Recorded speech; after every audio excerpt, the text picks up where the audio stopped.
Dictating transcription number 7 of Kailash Chandra magazine, volume 1st at 80 words per minute. Start.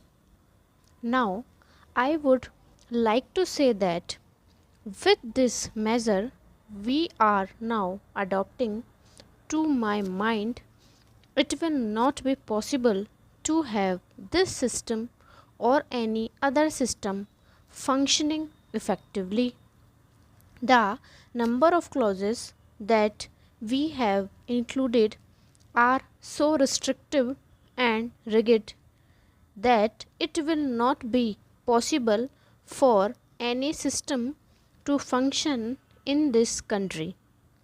If at all it is able to function, it will be able to function with a lot of difficulties. It will be said afterwards that the industrial sector, particularly the private sector, has not been able to deliver the goods. I would like to warn the government that if anything happens in the future in which industrial production or production in the private sector has not gone up, it would be not because of any lack of efforts on the part of the private sector, but because of the measure that we are now adopting. I have mentioned several times how this particular bill is very restrictive and how it will hamper the normal growth of companies in this country. It is a pity that when we are on the threshold of the second 5-year plan, such a measure should be passed in this house. I would now like to make a few observations about the speeches of some of the honorable members here. Shri Ashoka Mehta justify the restriction on managing agents by saying that managing agents are no longer the main source of finance. He also argues that profits have been high and will continue to remain high, and therefore he would like to see the managing agents being paid on a sliding scale. He is in the habit of referring to a number of books and making quotations from a number of them published in America or in other countries, and particularly by some of the professors.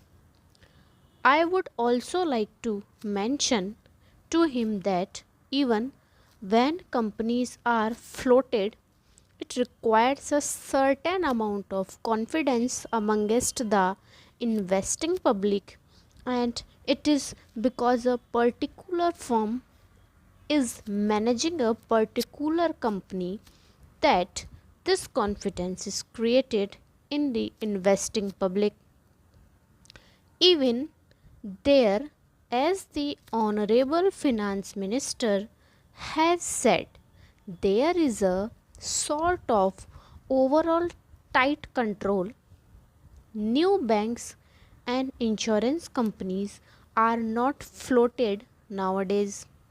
What you have are the few banks which are existing and the few insurance companies that are existing. The other point is that the credit worthiness of the managing agency firm does count to a certain extent in getting credit from the banks and other financial institutions. Yesterday, it was mentioned by honorable friend that the crux of the problem is the question of payment of remuneration to a particular managing agency system. He said that in this bill, a definite encouragement has been given to the alternative type of management, namely the managing director or the manager, where an individual has been permitted to take 5%, while in the case of the managing agency, it has been permitted to take amount about 10%. I would like to point out to him that it is not merely the question of remuneration which will decide the alternative type of management. The remuneration is not a very important thing unless and until you allow a certain amount of flexibility or any system to function. It will not be possible to evolve any other system to take the place of the managing agency system.